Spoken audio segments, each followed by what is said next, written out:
Good evening, everyone. This is Chris, and I've got a slightly different video for you tonight. I've done a couple of these actually in the past, but they're quite spread out, so they're very few and far between.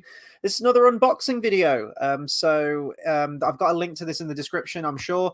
But the Conqueror virtual challenges, they've got a whole host of different virtual challenges you can do.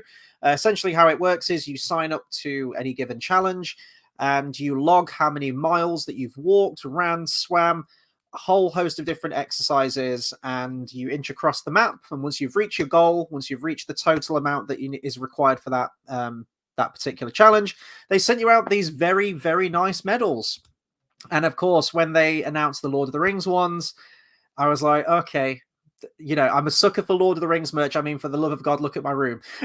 But yeah, I immediately wanted to sign up to these things. I got loads of like YouTube adverts and things like that, and the medals looked really, really good. I watched a whole bunch of different videos of people unboxing them, and I thought, I'm wanting on this. So we're up to challenge 3, which has arrived today. We'll get to the unboxing in just a second. First and foremost, Carl in the comments says, "Evening, Chris." Now, I'm not endorsed by Conqueror at all, but I do think they're a fantastic company, and I do think that although the challenges are quite expensive, I think each challenge, it might vary depending on which challenge you do, but I know the Lord of the Rings ones are like £40 per challenge. So I guess they are kind of pricey. I think if you buy like a stack of them, sometimes they do like special deals where you can get like 3 for 2 or whatever. I'm not really sure. But I'm doing these in like no particular rush. Like, I mean, if I can get them done quickly, happy days. But what I am trying to do is that I'm trying to go to places and go on hikes or go on walks or do, particular activity days or something that somehow link in with the challenge that I'm doing based on whichever region of the Middle Earth map that I'm on. I'm sure most people aren't doing that, but I just wanted to, because I'm a hopeless nerd, I wanted to try and make it as authentic Middle Earth experience as possible, which takes us on to challenge 3, the Mines of Moria. So this arrived probably about, I don't know if it was earlier this week or maybe last week. I've literally just unwrapped it out of the packaging, and it's still all sellotaped up and everything like that, because I wanted to wait until I had some free time to do an unboxing video. So already, just like the presentation on these boxes, I'm just loving it. Like, that could just be on my shelf like that, and I'd be totally fine with it. So the Mines of Moria challenge, this is actually the shortest one. So the main quest of the Lord of the Rings medals, there's 5 to do. Since then, they have released like an extra 3.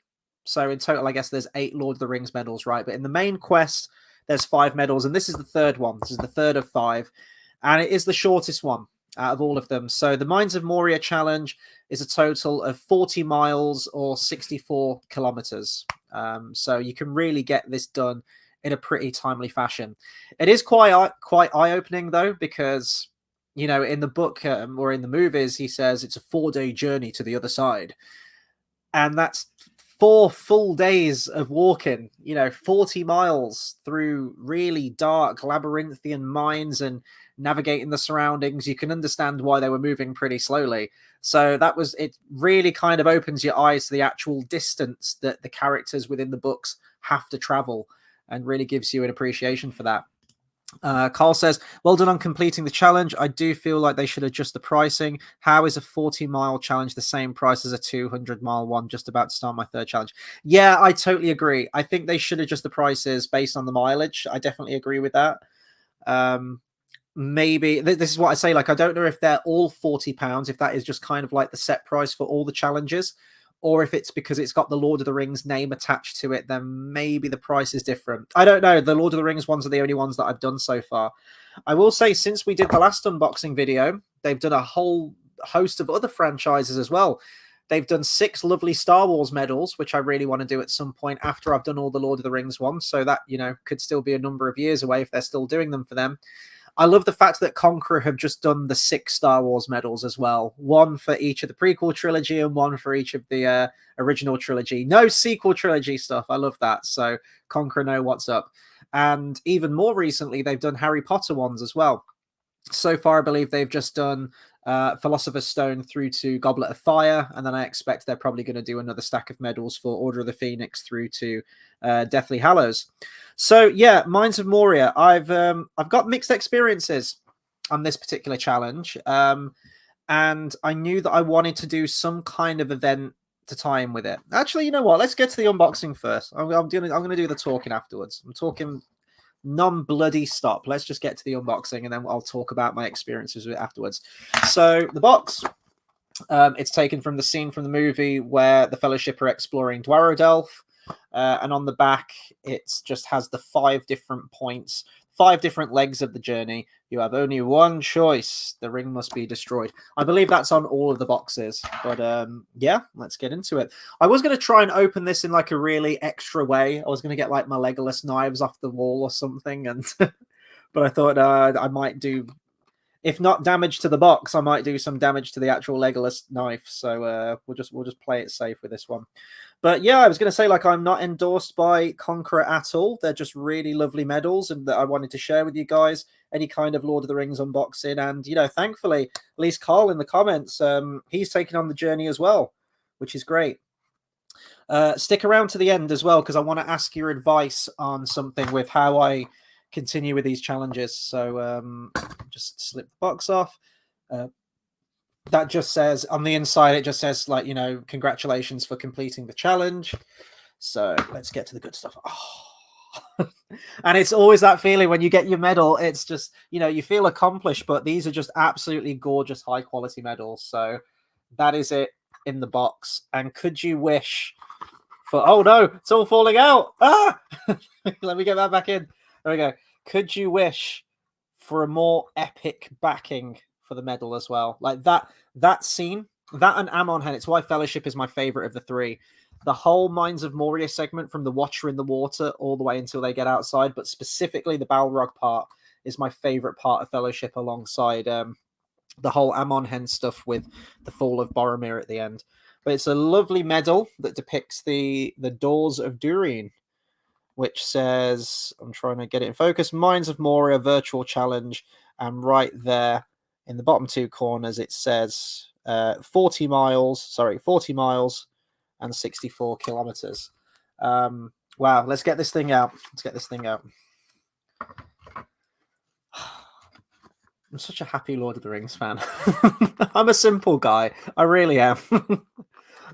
So they're always stuck down with this kind of like gummy glue kind of stuff, which let me just remove that off the medal. Probably going to keep it on there. It's like this blue tack kind of stuff now. It looks like they've changed it to. Okay, let me just thread it through the box, and we'll take a better look at this thing, because there's a couple of little novelties on this medal which I'm looking forward to sharing. So the actual lanyard itself, similar to the box, it's the company going through Dwarrodelf. I think it's the same on the reverse as well. It just says make every mile count, which is something that I'm absolutely going to be doing for Challenge 4. I have already signed up to Challenge 4, and I've barely dented it, because it's another huge one. Gives you the option of doing a shorter distance or a longer distance. I'm going for the longer distance. The longer distance matches the book, whereas I think the shorter distance is more like the abbreviated movie version. But yeah, so this is the front, and we've got the Doors of Durin, and I believe if I say, I don't even know how to open this thing. Melon. Does that work? These, I'm sure these open. Aha! Oh yeah, you just pull them open. Okay. Melon. And then this opens, and this opens. And we've got this badass goddamn dwarf inside. Look at him. That's great. Yeah, and it's just these little novelties, you know, just the fact that they've got a medal with this door, it just makes them so worth it. So then, you know, you kind of don't begrudge paying the 40 or 30 or whatever it is, because they're just, yeah, just really well made and fun. We've got some dwarvish runes. I'm not sure. I mean, they probably translate out to something on the top of the door. Pull back a little bit. But it's just really, really nice attention to detail. Good, like, solid metal on these hinges here. Any hidden stuff that I'm not seeing? Oh yeah, even the bottom of the medal. Like, I didn't even notice this, but just this is what I mean. The detailing is just so great.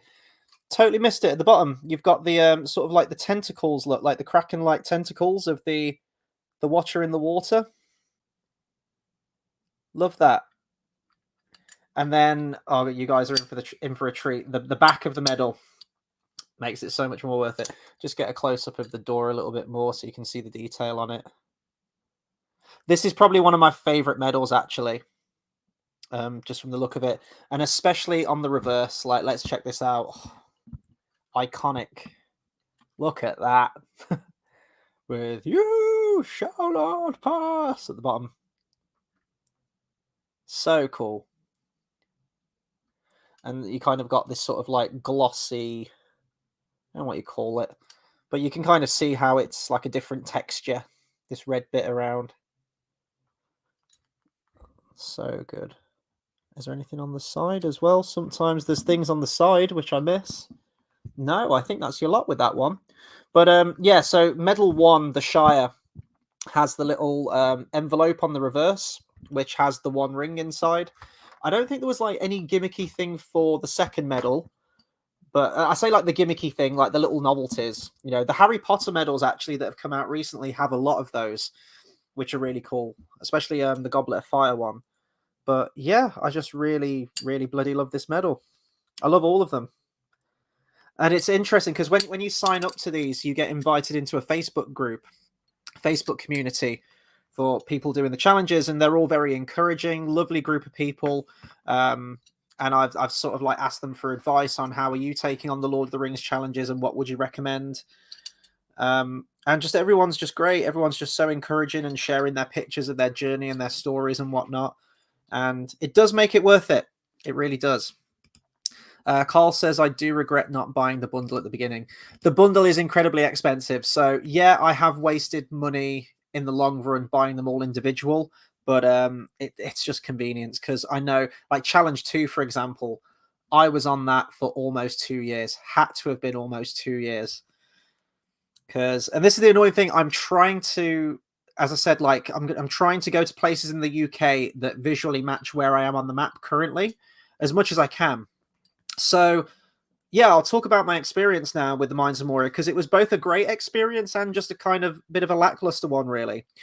I knew it was a shorter challenge, and over the last couple of months, I walk to and from the gym and walk into my local gym there and back. It's about a 5.6k walk in total there and back.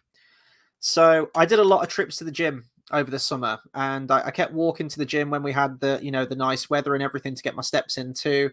And I accrued a lot of kilometers essentially doing this. I think I did about 13 or 14 trips to the gym by walking, and that adds up. And if I was to input that in, I think I would have pretty close absolutely smashed the goal there and then. If I'd have just like inputted all of those in, I'd have got the challenge done. And then you look back and think, well, the Mines of Moria, what did I do for that? Or I just walked to my local gym and back constantly, the same route. And it's never as fun. So I banked the miles and I kept track of how many that I'd done. But I wanted to do something that was related to like a cave or a mine or something like that. And to be honest, like I'd Googled this like a long time ago when I first started the challenges because I'm already trying to like plan what I want to do for like all the different, like the main locations of the journey. And I found this company. They're called Go Below. Let me see if I can just share the screen real quick. So I basically took a road trip up to Wales, to Snowdonia. And yeah, here we go. If I share the screen real quick, you guys can see a little bit more about this. Share screen. There we go. There we go. Okay, so hopefully you guys should be seeing this now. This is what I did. So Go Below. As I said, it's in Snowdonia. It's about a 3-hour drive from me. So I did it all in one day. I wouldn't recommend doing that. You probably want to take a weekend up there because there's loads of wonderful things that you can see at that part of Wales, or if you're going on a road trip up there. But yeah, 3 hours there. I set out very, very early in the morning. I think I set out at about 5 in the morning, something like that. And it was a 9:30 start or 9 o'clock start to it. There's 3 different versions that you can do based on your ability level. So if we scroll down here, so you've got the regular challenge, the hero extreme, or the ultimate extreme. And the ultimate extreme was the one that I chose to do. varying different lengths of time. So, I mean, it's all here on the website, but the regular one is 5 hours long. The Hero Extreme is 6 hours, and a little bit extra for the Ultimate Extreme at 7 hours. And you do, well, a bunch of different things. So there's ladders, there's bridges that you have to get across, zip lines, free falls. Yeah, and difficulty. It was very, very tough. In fact, it was probably one of the most arduous things that I've ever tried to do, and most nerve-wracking, I should say, more than anything. It was a great experience. I'm glad I've done it. Would I do it again? Probably not. But there's a few pictures here to sort of give you an idea of what you're getting involved in. So these were kind of like metal staples that you have to climb up, basically a ladder that's bolted into the wall. You've got various things like here, like this is the world's longest underground zip line, where you sit in like this little cart thing. And it was kind of reminding me of the beginning of The Hobbit, where you see Erebor in its heyday, and you've got all the miners sort of delving deep, and they're in similar things like that, really. Zip line, you have a free fall, which is like just like a controlled descent, really. That's another shot of the ladder there. And yeah, it was terrifying. It was really, really terrifying. But I'm glad I did it. So what were some of the other things that we did? As I said, like abseils, zip lines, walking across a really, really narrow bridge. And there were things that I was doing in this abandoned mine, and I was thinking, oh, this relates, you know, it's kind of my own little Mines of Moria experience, right? I've got across a bridge with no handrail, which was terrifying. If you don't like heights, you know, you'll be sweating buckets. Traverse the mine. I fell off. Well, I did a free fall, so I did like the, you know, fly you falls moment. And I thought, you know what? There you go. That's a pretty effective experience. So in terms of what I did to commemorate the Mines of Moria, I'll never forget it. It's a life experience, and I had a great time, even though it was one of the most nerve-wracking things I've ever done. But distance-wise, yes, it was a 6.5 hour to 7 hour climb, traversing a mine, which was very just physically exhausting and emotionally exhausting to get through it. But I tracked my steps, and you don't really travel that far. You have to navigate across like a whole rock face, which can take about, you know, 20 minutes or so. But you're not actually moving that far distance-wise. So once I clocked it, and this includes walking up to the mine and walking back down, I think I'd done about just over 2K, which is, you've got to do 64K, right? 64K distance walk. So it was negligible. It really was. So once I did that, once I did the go below activity thing, I kind of just banked the rest of the miles that I'd done. So I was like, okay, I'll input 2.8K or whatever it was on the actual day that I did it, which took it down to like 62K. And then I just went, whop, there you go, 62K straight in after banking all the miles that I'd done over the summer. And it was a really unfulfilling end to the challenge, because it kind of felt like I cheated doing it, which I didn't. I walked all the distance. Of course I did. I just banked it. But it was a crap feeling to just see you go pretty much from the start of the challenge, bink, all the way to the end. Congratulations, we're sending your medal out. And I never really got that progression through the mines. What I will say, which was an interesting thing, which I didn't even intend to do, once I loaded the challenge back up to input my miles, there was actually, because you can set a deadline for when you want to actually get the challenge done. And I had 4 days left on my challenge before I inputted the miles. And I thought, oh, that's kind of cool, because Gandalf says it's a 4-day journey to the other side. And it was kind of weird how the timing worked out like that.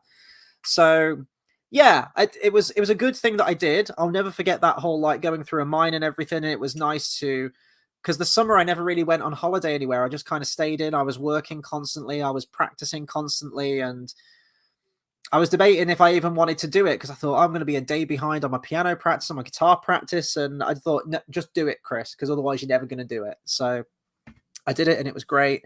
It was fun. But then, yeah, it just kind of sent you all the virtual postcards and all the virtual whatever. And I never really got that progression through the mines, unfortunately.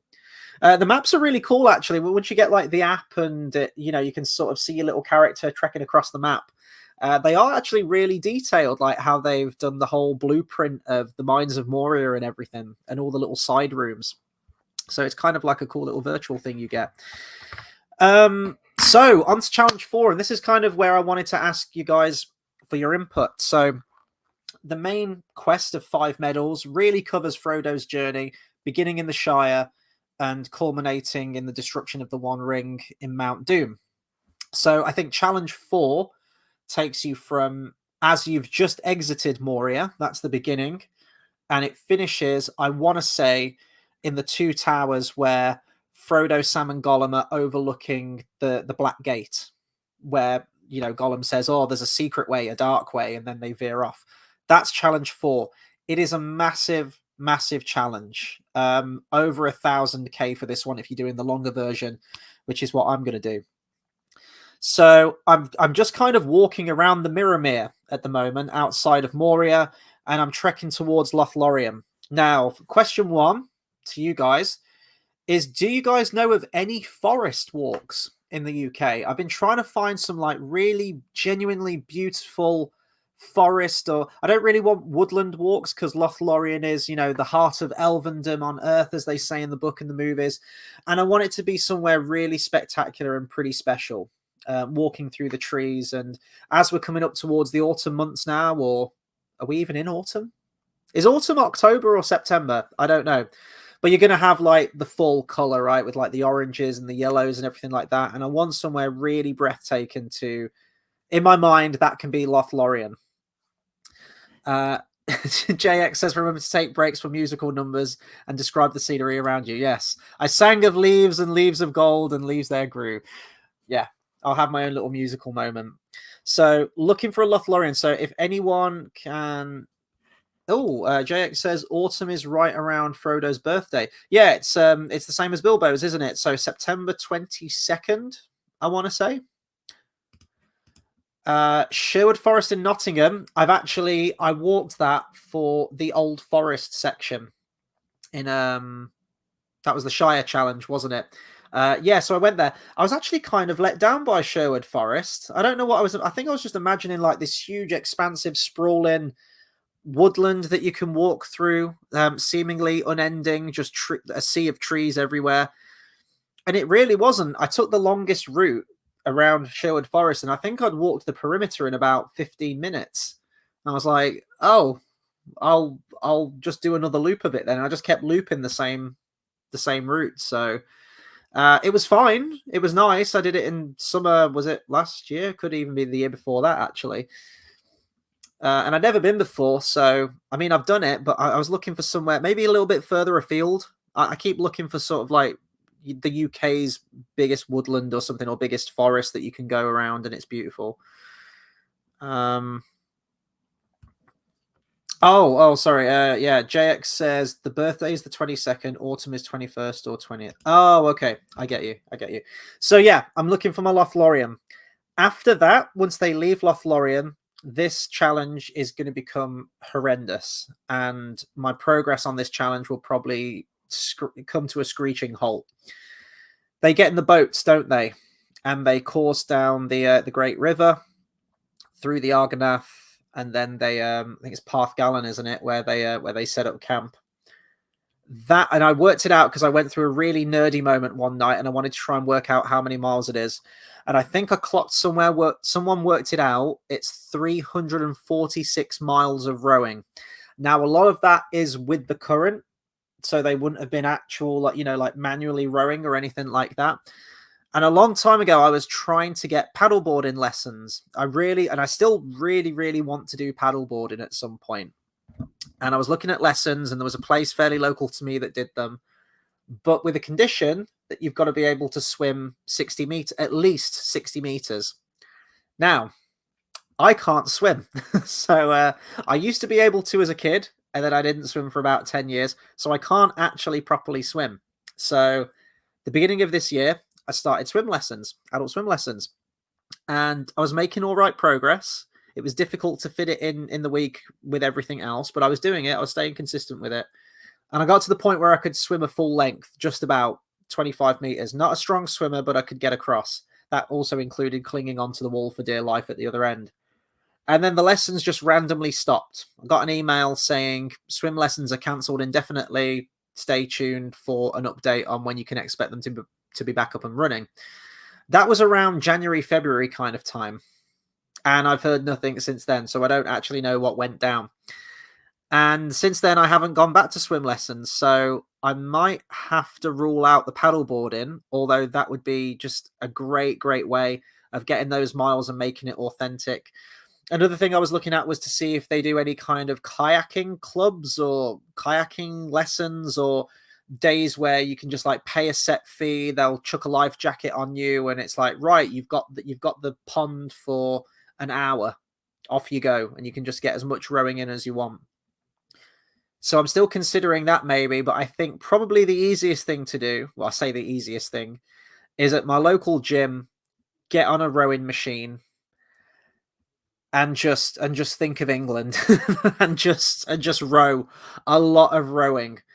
I've been on a rowing machine before. I'm not sure how long it takes to even accumulate 1 mile, but I actually put this in the Conqueror group on Facebook, asking them if anyone's done the same thing, if they're trying to match the distance. Now, one person, and this is my kind of nerd, he was great, but he had Excel spreadsheets. What he was doing was he was doing the challenge, like the main 5 challenges, the Quest of Frodo, and then these 3 extra Aragorn ones that they did.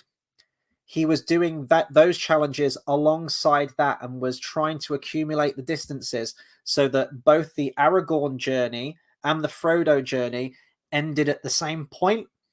And he'd worked it out. He says, right, I need to do so many miles of this and so many miles of that. And it was insane to even comprehend that. So I know I don't want to do that, because my mind, I'm not good at maths.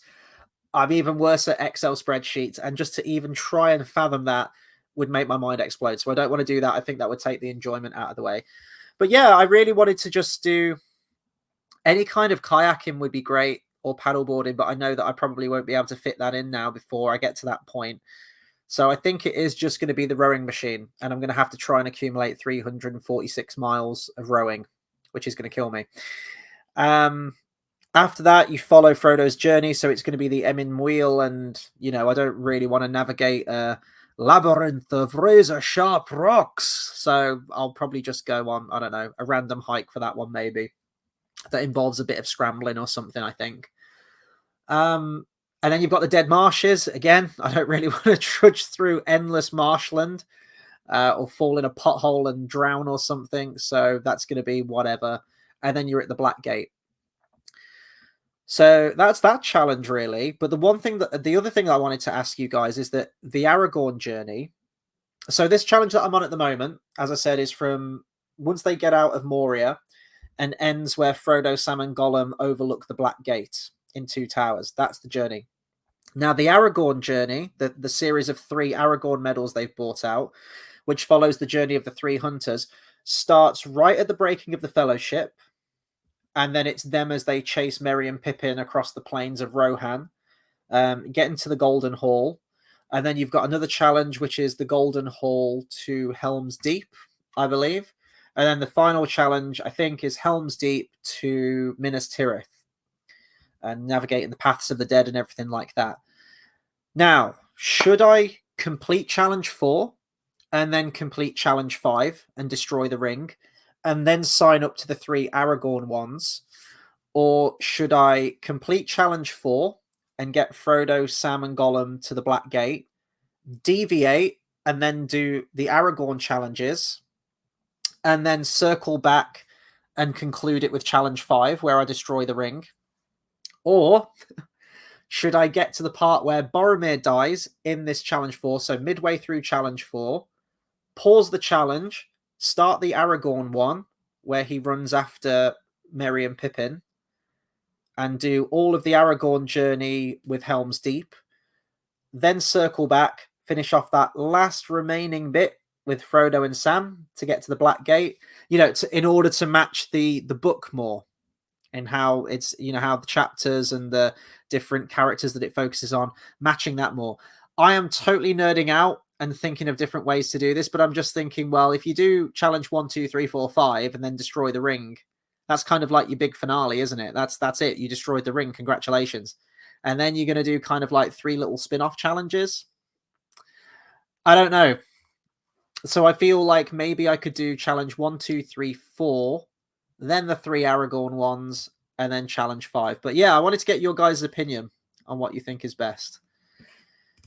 JX Editor says, have you attempted swimming? Because that doesn't seem like something you forget. Yeah, everyone says that. Everyone says it's like riding a bike. You don't forget how to swim. Well, I am living proof that you can. Granted, as a kid, I was proper fat. I was a proper chonker. So I had a lot of extra buoyancy, which I then subsequently lost a lot of, and then tried to swim and just couldn't. I was doing all the mechanics that I remember doing from being a young'un, and it just wasn't working. My legs keep sinking. I'm like the Titanic. So I know it's a life skill. It's something that I'm going to have to try and find time and squeeze in at some point. But the schedule is pretty packed throughout the week. So we'll see. But I remember one time where I was driving. This was last year. Me and a mate of mine drove up to Scotland, and we did Ben Nevis, and we passed Loch Lomond. And Loch Lomond is just absolutely gorgeous. This was like the height of summer, wonderful day, and Loch Lomond is vast, a huge body of water, and it was just simply stunning. We drove past it, and there were people on kayaks and paddle boarding, and there's all these like tiny little islands all sprinkled throughout the loch. And I felt like Moana. I was like, oh, I want to get on. I wonder what's on that island there. It's like a tiny few square feet of an island, but I want to paddleboard to that island and just get on there and just chill for a little bit. And it's something that I really want to do. It's something that's on my bucket list, and it's kind of like a chain of everything. It's like I want to do paddleboarding. Before I can do paddleboarding, I need paddleboarding lessons. And before I can do the paddleboarding lessons, I need to learn how to swim. And before I can learn how to swim, I need to clear my schedule so I can actually get weekly lessons in again. So that's kind of it at the moment. So yeah, just a bit of advice on how you think I should tackle the rest of the challenges. Do you think I should just carry on with Frodo's quests and just do challenges 1, 2, 3, 4, 5, and then do the 3 Aragorn ones after? Or do you think I should split it up and structure it in a way that somehow better matches the books? So yeah, if you guys have any advice on how you think is best to go about it, let me know. And let me know how you're accumulating the miles as well. Are you guys just walking? Are you doing some stuff? Because I'd like to hear what you guys have planned. So yeah, next big one is Lothlorien. I need to try and think of a forest to walk. Now, I was looking at one that's in... I think it's near Cumbria. That's a hell of a drive. Cumbria is like 7-8 hours, I think, north of me. But there's a wonderful walk that takes you all around like this big lake. And I think it goes through the forest as well. But this hike... It's 27 miles. That's over a marathon of walking. And once you're on this walk, there's nowhere you can stop. So I don't know whether you're going to have to like try and lug a tent with you and do some kind of wild camping. I don't know how it would work, but you certainly ain't driving up there in one day, walking 27 miles and then driving back that same day. That ain't happening. So, Carl says, I think you'd get more fulfillment by following the book. The issue is challenge 4. If challenge 4 ended where Boromir dies and the fellowship breaks, then that would work perfectly, because that's sort of, that is literally the breaking point and would be a really good place to stop that one challenge and go to the other one. But what I'm concerned about is that the Aragorn challenge is a very long challenge in and of itself, which could take anywhere upwards of a year or more to complete. And if I pause challenge 4 midway through on Frodo's journey to go and do another one, then that challenge is probably going to expire. Because once you sign up to a challenge, you've got 2 years to complete that challenge. And I feel by the time I even get to that point and veer off and do another challenge, which is probably going to be over like 600 miles or something like that, by the time I've even finished that one and then come back to the Frodo one, it's probably going to expire. So what I might do is I might just finish challenge 4, then do the Aragorn ones, and then finish it off with challenge 5 and the whole Mount Doom thing. Carl says, I live near a big country park and I walk 5 to 6 every night, so it builds up the miles quickly. Nice. That's really good. It's really good. Good that you're staying consistent with it as well, and you've got the promise of those awesome Lord of the Rings medals to get you through it too, because they are really, really nice. I'm just going to have a quick look at the Aragorn challenge that I'm going to So what I can do is I can share my screen so you guys can see the next challenge. So if I share the screen again, here you go. So this is the next one now. So Mines of Moria, this is the one I've just did. These are the previous 3, or the previous 2, I should say, that I've done. So yeah, the Fellowship one gave you the option of doing the 2 distances, 98 miles or 680. That's the one that I did. It took fucking ages. And this one's just shy of it too. So Eye of the Sauron is the medal that I'm currently on. And I'll be going for that 668 mile one right there. Mordor a little bit shorter at 282, but still a fair few miles on that one. And then they since brought these ones out too. Aragorn's Journey. Love that Rohan medal. That actually might be one of my favorites, in all honesty. Just that horse design. I actually think that's the design of Herogrim, King Theoden's sword. The pommel, or not the pommel, sorry, just sort of like the crossguard has that design on it. So really, really love that. So, I mean, let's have a look again. 450 miles. That's loads. That's so many miles. And then you've got 370 for Helm's Deep, and then another 662 for Gondor. So by the time you've done these 3, it's going to be ridiculous by the time you even get to this Mordor medal. But I do think Mordor would be a really cool way to just cap everything off, you know? So, yeah, maybe we'll do Challenge 4, then we'll do these 3, and then we'll circle back to this one. Another idea I was having for the Rohan one, I've been listening to Phil Dragash's audiobook of let me just stop sharing for a second. I've been reading or listening to Phil Dragash's audiobook of The Lord of the Rings, which is always my preferred way to listen to The Lord of the Rings. And I'm on the Two Towers, and he mentioned that Aragorn, Legolas, and Gimli ran 14 leagues in pursuit of Merry and Pippin by the time that they get to Éomer and they meet him on the plains. Now, I think a league is very much an old form of measurement. So if we use a quick Google search, 14 leagues in miles clocks in at a very neat 42 miles. 42 miles is a long way. It's a long way to run.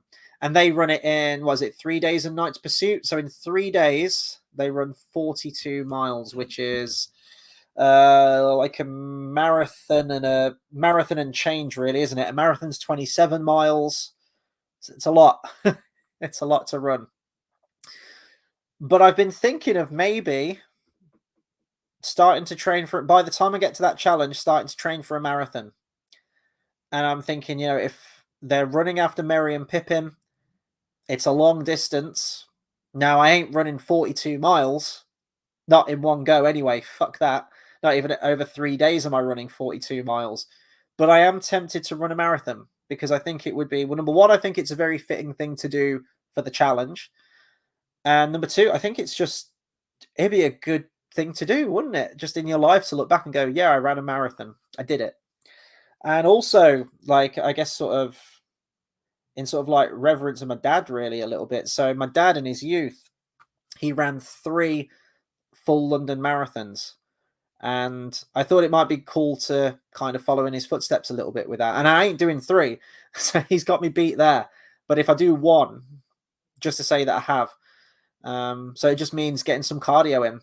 And I think the rowing will help with that. The fucking 340 odd miles I've got to do with rowing should get my cardiovascular strength up a lot. It does mean, though, that I'm probably not going to be able to weightlift in the gym, which is going to kill me because there's no way that I could do that on top of constant rowing.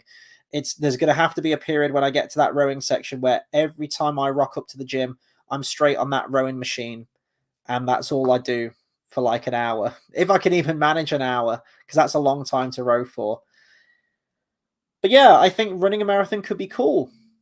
I've walked the Malvern Hills before as well, which is this huge stretch of like undulating hill kind of terrain.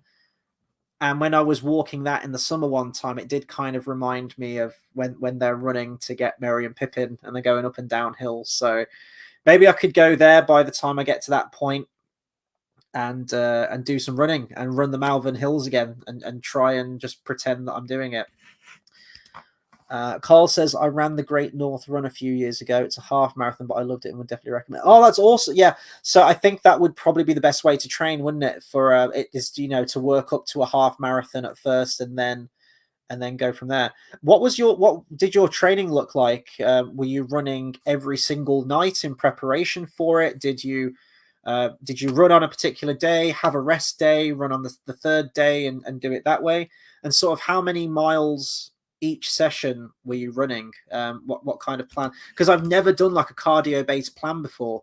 Every time that I work out, it was usually like maybe a 5 or 10 minute warm up on the treadmill beforehand, and then go straight into the weightlifting. But now I don't even do the warm up; I'm just straight into the weights. I used to do a lot of running with me and my mate. We used to sort of run around the block. I think the longest we've ran was like 9 miles in one time. That was when we were a lot younger than we are now. So, but I just thought if I'm gonna do it, I'm 31, so I know I'm not ready for the grave just yet. Hopefully, but things are going to start slowing down, aren't they? Knees are going to get creakier, back's going to give me more jip, and I just think if I'm going to do it, it needs to be sooner rather than later. But no, that's a terrific achievement, mate. Well done for doing that. Really well done. But yeah, let me know what your plan was like, and yeah, I mean, I've been going for about 40 minutes on here at the moment, so I'll probably round off in just a second. It was just an unboxing video for the Mines of Moria. So that is going to go right up there on my shelf on top of the other two, building up quite a collection. What's really nice on the community page, actually, is just how everyone's displaying their medals. So what some people have got, they've got a key hanger. It's a Lord of the Rings themed key hanger, and they just drape all of those medals over where you put your keys, and it looks gorgeous when you've got them all lined up. So that's one way. Another way that I saw that someone had done it the other day, they're sort of presenting them all like that in the boxes and just all stacked up, all lined up, which looks really cool. And then someone's got these little, I guess it'd be like a tiny little picture holder, maybe, like the base with like the feet, and then you'd like lay a photo on top of it. They bought like a stack of them and just lay all the medals on them. So I'm gonna have to try and think of a different way to display them, because they're just kind of on top of my shelf up there, just all laid in the boxes, all laid side on like that, and it's not a very visual way to display them, is it? They're kind of forgotten. So yeah, I just need more space. I'm just getting surrounded by Lord of the Rings stuff, which is great, because what else would you rather be surrounded by? Oh, I can think of a few things I'd rather be surrounded by. But Lord of the Rings shit is great, and I need more of it. And unfortunately, my room's kind of at capacity. There ain't no more wall space that way. I've pretty much got weapons on the entire wall on this side.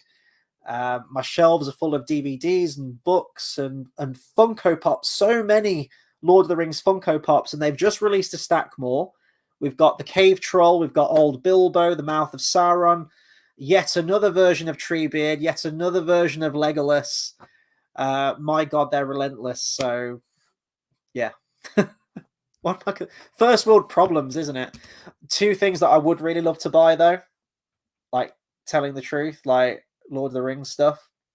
So this is where you get the violins out, guys. Sad music. Never in my life have I ever had any Lego.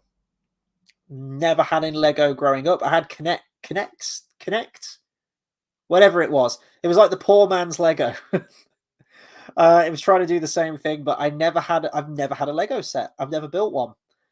And I'd love to. And they've just recently released two very, very nice, massive, massive environment sets. One of Rivendell and one of the Tower of Barad-dûr. And they look so nice. They're not a nice price, though. I think Rivendell is somewhere close to... It's actually come down in price now, but it's still at like £450. And I think Barad-dûr is like 300 and something. So, but I wouldn't have anywhere to display them. Number one, I'd begrudge paying that kind of money for a Lego set, because I'm sure it'd be an absolute thrill and an absolute joy to build it and see it all coming together. But then when it's built, you're looking at it like, well, what do I do with it now? It's just there. It's just gathering dust. But I was thinking like, oh, could I get the Tower of Barad-dûr, and it could go on that bedside cabinet there, and I'd have like a, I'm thinking all these thoughts. I'm thinking, no, save your money towards a New Zealand trip at some point. Yeah. Cole says it was in memory of my mom, who was from Newcastle, and I was a non-runner. Started with a gym and built up slowly and didn't put pressure on myself. That's awesome, man. And that's a really, really sweet thing to do for your mom too. Good man.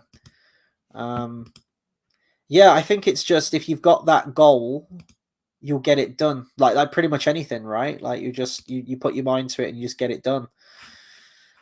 And I ain't gonna say like I'm a non-runner, but I ain't in as good cardio condition as I was when I was running a lot more often. So, as I say, like my focus has shifted to sort of to weightlifting. I'm trying to chase after the Captain America bod, but without the roids, keeping it natural.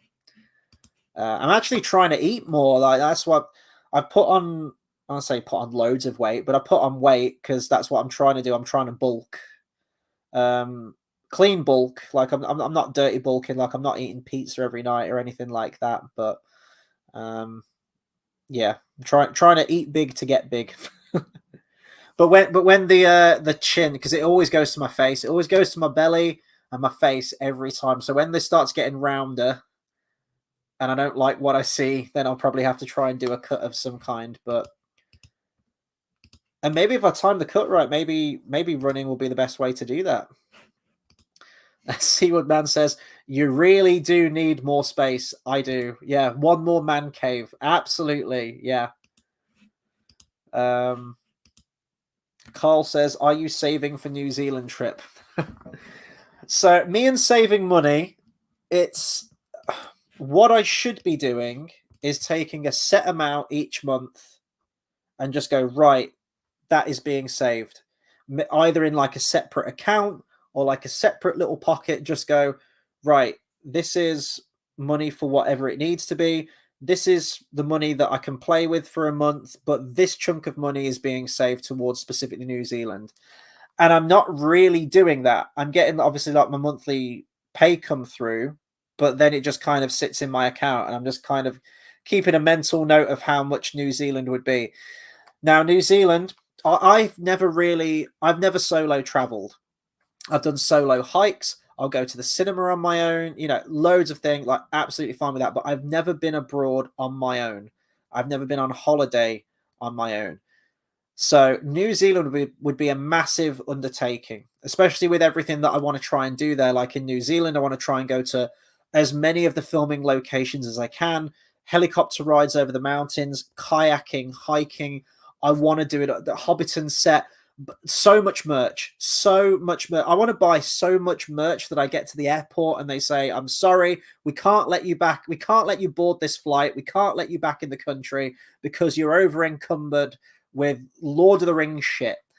And I'll be like, oh no, I've got to stay in New Zealand for the rest of my life. I've got to stay in Middle Earth for the rest of my life. What a grind. If I'm doing New Zealand, I want to do it properly. Now, a lot of people would say, oh, just do it yourself, hire a car, plan your route, plan where you go in, and just go off and do it on your own. Wild camp or get like cheap, hostels or whatever. I wouldn't know where to start. I would be freaking the fuck out. I would touch down and be like, I don't know how to hire a car. What do I do if I'm driving in the sticks somewhere and I'm at like a super scenic location and there's like absolutely fuck all around me? What if I don't get enough fuel to get me there? How would I top the fuel up? What if the car breaks down? Am I near my hotel? What do I do for food? All of these questions would be going through my head and I would have a miserable time. I'd be stressing the fuck out and I wouldn't be able to appreciate the places that I'm at. I don't think I could be at Edoras, and I'm like, I'm in Rohan. Finally, I'm at the Golden Hall. And I'd just be thinking in the back of my mind, thinking, what time do I need to leave here? Because it's going to get dark. And how far is it into my hotel? What am I going to do for an evening meal? I'd be thinking of that. So whilst it would be a darn sight cheaper, of course it'd be massively cheaper to do it that way. I've been looking at guided tours, and there's a 2-week one that I saw, which gets booked up almost. It's probably booked up for the next 2 or 3 years, in all honesty, because it books up all the time. But I think when I last priced it up, it was around 5 grand to do this guided tour for 2 weeks. 5 grand. Now, as far as I know, I don't think that pays for all of your hotels. I think it does on some days, maybe, but not all of them. It doesn't pay for food for every night, if at all. I think some places might do you like a packed lunch for the day, but it ain't food. And then there's some free days here and there, so you can bomb off and do your own excursions. You can book your own things in, whether you want to do a helicopter ride or kayaking or whatever you want to do. You can book that in. That's not included in the price. So probably with all of that, you're probably looking at about 6.5 grand, maybe. I would say that's probably a bit too much, but 6 grand-ish, like an extra grand. Who knows? Then you're going to have spending money on top of that. You're also going to have that doesn't include flights. The flights alone are about 750, 800 pounds plus. Then you've got travel insurance, visa, and everything like that, stuff that I don't know about because I've never traveled. You see, I've never really traveled abroad all that much. I've been on a couple of school trips that went abroad, but nowhere too far afield. I wouldn't know what I'm doing, essentially. And it feels like it would be an absolute nightmare to try and plan a schedule out for all of that stuff. So, yeah, it's something that I need to do. If I never go on holiday anywhere in my life, ever, apart from one place, that one place needs to be New Zealand. But yeah, every year I should book it in. I should just go, right, fuck it, it's booked. Deposit. I don't even know if you can do like a payment plan or a deposit or something and just go, right, it's booked, it's locked in. I can't get out of this. It's done. But every year I'm like, oh, I'll book it next year. Oh, I'll book it for when I'm 35. Oh, I'll do that, and I keep putting it off. And before I know it, I'm gonna be 40 and still haven't gone on holiday anywhere. So yeah, I don't know. It's something that I want to do, but I just don't know how to do it, and it's going to take a while to research it. Essentially, Seaward Man says, you doing more rearranging? No, not rearranging, not really. There's a couple of swords I want to try and get on my wall at some point if I can. One of them, not that one, but there's another one lower down, is one that I want to try and get on my wall. I've actually been looking to try and buy some more, funds permitting.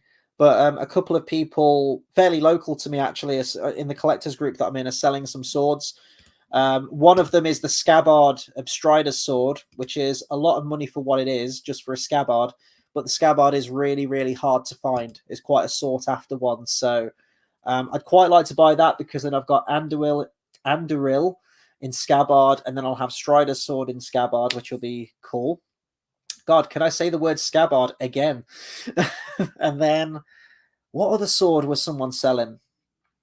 There was the Sword of Samwise, but that was the regular version, which is quite hard to find actually. But there's a museum collection version which has got better detailing on it. So I think only 500 museum collection Samwise swords were ever made, so they're really hard to find and really bloody expensive. But I'd kind of hold out for one of those. I think I'd like some Rohan weaponry, actually, like King Theoden's sword, Herogrim, or Guthwine, Eomer's sword. There's Eowyn's sword. They even did Theodred's sword, too, which, in all fairness, is exactly the same as Eowyn's, but just with a slightly different colour on the pommel. So, yeah. I still need a lot for my collection. we ain't anywhere close to being done yet. But yeah, some people are constantly selling stuff, so I just see if there's any cheap ones. Oh, someone was selling Boromir's sword, actually. I think that would be cool. Even if I can just get like a weapon for every single member of the fellowship. Like, I don't have anything of Boromir at the moment, so that could be a cool one to go for. That's quite a nice sword. Carl says, I've done a few solo trips to America and it's great. It's scary the first time, but you find people are friendly. Oh, that's awesome, man. Well done. I say well done, but like it's something that really just doesn't come natural to me. So I'm saying well done. You're probably thinking, what? Well done for going on holiday. But that genuinely, I think if anyone can go on holiday on their own, absolutely fair play to them. Whereabouts in America did you go, or was it kind of? I know you say you've done a few trips. So has it been to loads of different places around America? I keep forgetting how vast America is. It's fucking stupidly huge, isn't it? Like the options there. I think if I was to travel to America, I'd really, because I love Elvis Presley, right? So I'd love to go to Memphis, and I'd just be playing the song "Walking in Memphis" on loop all the time. But I'd like to go to Graceland, but also just like the surrounding areas and the music scene there and everything, sort of like the jazz and the food. Oh my god, the food! I'd love it. So if I was to go to America, it would probably be there. A lot of people say, "Oh, New York City," and it's New York, isn't it? Its reputation precedes it. It's the tourist capital of America, really. But I don't know. I think I'd like to go to some more of the out of the way places. I think. Carl says you're overthinking it. Yeah, I have a tendency to do that. You have Google on your phone. You're clearly a sensible person. You'd find, I guess, like you'd find your way or something. I know, but then I'd be thinking, oh no, what if I'm in like butt fuck nowhere, New Zealand, and I've got no signal on my phone? I've got O2 on my phone. Awful company, by the way. Don't believe Sean Bean. Don't believe Boromir on the adverts when he's like, O2 have new offers. Like, don't believe him. Don't get sucked in. They're terrible. You can never get a connection. Carl says, no, I'm the same. Traveling alone freaked me out, but I was sick of waiting for other people and just did it. Yeah, that's the thing. Like, a lot of my best mates are all settled down and, they've got their own lives to lead. And I've never really done that whole, not even like lads holiday, but you know what I mean? Because that sounds like it's going to be the in-betweeners kind of scenario. But traveling with friends, like I never did that. So I've never really had that traveling experience. And just going all in and just going, right, fuck it, New Zealand, other side of the world, pretty much a 24-hour flight. It's just incredibly daunting, like hiring a car and just, yeah, I wouldn't even know where to start. And then also wanting to try and do everything, try and see all of the locations that I physically can that are legal to visit, because some are like private land now and you can't get into unless you break in and trespass, which I don't really want to do. Someone's doing that on YouTube. He's going to like every coordinate of the map that you can go to. But yeah, and then booking in excursions here. It's like, right, I need to be at this place. I need to be at this hotel. And then I've got kayaking booked for 9 a.m. And then I need to do that. And then I need to jump on a helicopter and do a flight of. I know I wouldn't enjoy it. I wouldn't enjoy doing it that way. I think I'd be way, way too fucking stressed. And also taking a single car and driving the entire Northern Ireland and the Southern Ireland as well. That I imagine that fuel would be really, really fucking pricey to do that much driving, and hopefully the car holds up too. But yeah, I think I'm going to round off here then, just shortly. It's been nice kicking back with you guys though, and just having a bit more of a like informal chat tonight, I suppose. I say informal chat. I'm always informal, aren't I? But you know what I mean. Yeah, no, it's been a good change of pace tonight. I wanted to get a video out to. Well, I mean, I wanted to do an unboxing. I wanted to do an unboxing of that medal anyway. But normally, me and Everything in Middle Earth would be live tonight for the Rings of Power review. He's off on holiday at the moment, so I think he's back on Saturday. And we've arranged to jump on together and review the latest episode, which I haven't watched yet, but I will watch it in preparation, obviously. And then we'll be doing our review on Sunday, everything going well. So, yeah. Carl says, all you need is a rough plan and work around it. The thought of doing it is way worse than actually doing it. And this is why The Hobbit is my favorite book, right? I identify so much with Bilbo's character in the book. How he likes the comforts of home, and anything outside just seems, really fucking daunting, and just needs that little nudge out of the door. And I know, like, if I did it, I would love it. I'm sure I would. I'd be stressed the whole time. I'd be freaking the fuck out. And I think doing it on your own and driving to these remote locations, if something went wrong, if I was on a hike and I fell, like, I'm fucked. So it's not even like I'm going with a group. But it's as you said, if no one's biting, you're waiting for other people that ain't showing up. I did wonder if there's any sort of Facebook groups saying, hey, we're going to be traveling New Zealand and we're looking for people to travel with. That sounds great, but I think in reality it would probably turn into something like hostile. I'd get like fucking murdered or something. So yeah, maybe the solitary stride away is the best to go about it. And a really good fucking playlist too. If I'm driving around New Zealand, I want a good playlist. Oh, Carl, remember, not everyone who wanders is lost. Oh, beautiful words. Beautiful words to end the stream. I agree. Food for thought, my friend. Food for thought. I will meditate on this, and I'll try and get a plan of action in at some point. Might not be tonight, might not be tomorrow, but someday and for the rest of my life, I'll try and come up with a plan. Carl says, I've learned time is short-lived now and create the memories now. You're right. What could I say? You're right. When you're right, you're right. And I feel like I've already wasted a lot of the years of my 20s waiting on things. And it feels like now I've hit 30. Well, I'm 31 now. But I'm trying to make up for lost time on a lot of stuff. But the traveling thing is the big one for me. Because I haven't been on holiday. I mean, I've been to like the hiking thing, the Wales thing, the go below thing and whatnot. But in terms of a holiday, I haven't been on one since I was probably 17 or 18 years old. And I'm 31 now. So all of my 20s, no holiday. And I'm into my 30s and it's going the same way so far. So I think I need to change that at some point. I'm always worried as well. Like, if I went on my own, I'd be bored. Because I think it's doing things with other people. You mirror it's good to sort of like mirror other people's energy and just sort of you go into like this beautiful picturesque place and everyone's like, oh my god, it's amazing, and you're with them and everything, whereas on my own I think I'd go, oh, I'm in Hobbiton, this is cool, this looks nice, and that's it, and I'd be like, oh, this is just like really underwhelming. It could be the most amazing place ever, but I feel like I'd just be like, oh, all right, I'm here, woo, yeah, woo, by myself, yeah, But if I don't do it and I keep waiting around, as you said, waiting for other people that may or may not join you on said adventure, it ain't ever going to fucking happen. So, and I don't want to be Bilbo's age by the time that I go to New Zealand. What was he, like mid-50s or something when Gandalf gave him a nudge out of the door in the book? Yeah, so anyway, I think we'll round it off there. My God, it's just gone 10 o'clock. I need to get some guitar and some piano in tonight, and then I'll start work early again tomorrow morning. So thank you to everyone that tuned in and heard me prattle on for just over an hour. But no, this has been a really good chat tonight. I've really appreciated this. And yeah, I hope you're all having a great Friday night, whatever you've got planned. If it's just a chill one in, if you're planning on heading out later on.